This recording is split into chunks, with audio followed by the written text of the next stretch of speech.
मैं भी अपनी जानिब से प्रेस के तमाम दोस्तों का इस्तकबाल करता हूँ, खैर मक़दम करता हूँ।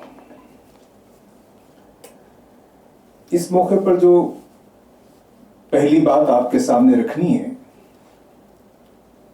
वो हमारे देश में जो बढ़ता हुआ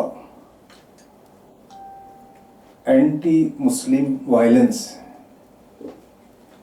मुसलमानों के खिलाफ बढ़ता हुआ जो तशद्दुद है, उस पर हमारी तशवीश को हम बयान करना चाहते हैं।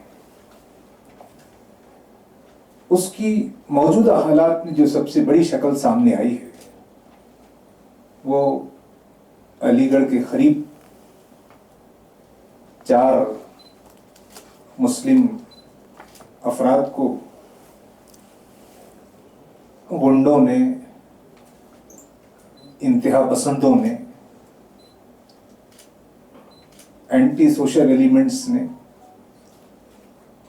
हम उनको शरपसंद कहें या दहशतगर्द कहें, इसके बारे में भी हमें सोचना है कि उन्होंने 4 लोगों को, 4 मुसलमानों को जबरदस्त मारपीट की, अधमरा छोड़ दिया। ये इंतहाई तशवीशनाक बात है। उसमें जो हैरत का पहलू है, इस पूरे वाक़ये के वक्त पुलिस वहां मौजूद थी और ये नंगा नाच, ये जुल्म व तशद्दुद पुलिस की मौजूदगी में होता रहा है। और वो जो 4 लोग थे उन्होंने कोई कानून से गलती नहीं की थी। उनके पास तमाम व्हीकल के पेपर्स थे और जो उसमें गोश्त था उसका ताल्लुक गाय के गोश्त से नहीं था, उसकी पूरे सर्टिफाइड उनके पास पेपर्स थे। वो सब बता भी रहे थे, लेकिन पुलिस ने उनकी कोई मदद नहीं की। तमाशा ये है कि उन लोगों को भी जिन पर जुल्म और तशद्दुद हुआ, उनको अधमरा छोड़ दिया गया, वो भी केसेस में बुक है। अटैकर्स, जो लिंचर्स, जिन्होंने जुल्म और तशद्दुद किया और जिन पर जुल्म और तशद्दुद हुआ, दोनों को पुलिस ने बराबर कर दिया है। तो ये सिर्फ एक वाकया नहीं है, देश भर में ऐसे वाकयात हो रहे हैं। ऐसी सूरत हाल कर्नाटक में भी हुई।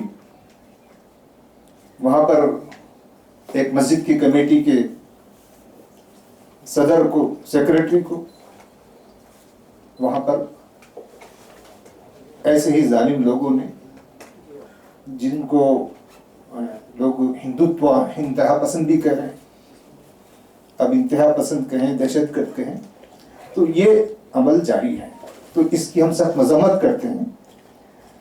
और जो सुप्रीम कोर्ट ने जो लिंचिंग के ताल्लुक से जो सुप्रीम कोर्ट ने गाइडेंस दी थी, उसका बरसरे आम उसकी खिलाफ वर्जी हो रही है। तो अब लोगों को ना सुप्रीम कोर्ट का एहतराम है, ना कोई पुलिस का खौफ है। इसलिए हम हुकूमत से मुतालिबा करते हैं कि जो हमारा भारतीय न्याय संहिता 2023 है, उसके तहत उसको सख्त नाफिज किया जाए, सख्त सजा दी जाए। मुजरिमों को उम्र कैद या सजाए मौत, ऐसी सजाएं उनको दी जाए ताकि समाज में शरपसंदी की रोकथाम हो और लोग जो शरपसंद है उनके अंदर खौफ पैदा हो और समाज से कानून शिकनी खत्म हो, लॉलेसनेस खत्म हो। इस मौके पर हम ये समझते हैं कि पूरी सरगर्मियां समाज के समाजी ढांचे को खोखला कर रही हैं। हुकूमत को चाहिए कि वो फौरी इक़दाम करे और अक़लियतों को, मुसलमानों को तहफ़्फ़ुज़ फराहम करे अदल और कानून की बालादस्ती को बहाल करें। उसी साथ हम गैर मुस्लिम समाज से भी अपील करते हैं कि वो नफरत की इस पूरी कार्रवाई को मुस्तरद करें और समाज में अमन और इंसाफ को बहाल करने में हमको आगे आना चाहिए। इस मौके पर जो दूसरी बात आपके सामने रखना है वो है बुलडोजर जस्टिस या बुलडोजर पॉलिटिक्स।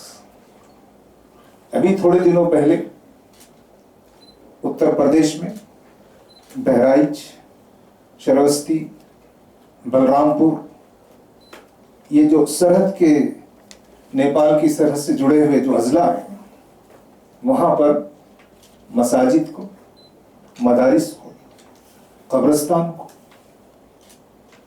और इन तब प्रॉपर्टीज को हुकूमत ने वहां बुलडोज किया है। खुद हुकूमत के या जो आदाद-ओ-शुमार हमारे सामने आ रहे हैं, करीब 300 से ज़ायद मुकामात पर उन्होंने लोग ये चीजें बुलडोज की हैं। तो बुलडोजर पर भी जो सुप्रीम कोर्ट की गाइडेंस है उसको हुकूमत उत्तर प्रदेश नजरअंदाज कर रही है। तो हुकूमत की सतह पर भी अदलिया का एहतराम नहीं है, सुप्रीम कोर्ट का एहतराम नहीं है। इन सब कामों के लिए कोई पहले नोटिस नहीं दी गई और जो मुतासरीन हैं उनको अदालत से रुजू होने का मौका नहीं दिया गया। इंसाफ के तकाजे पूरे नहीं हो रहे। कुछ मदरसों को बिल्कुल मस्मार कर दिया गया और कुछ को सील कर दिया गया। तो अदलिया के जरिए से ये कार्रवाई होनी चाहिए थी, अगर होनी है, लेकिन बगैर अदलिया के एग्जीक्यूटिव ये सब पूरे इक़दाम कर रही है। ये डेमोक्रेटिक प्रोसेस की, जुडिशियल प्रोसेस की सरी खिलाफवर्जी है।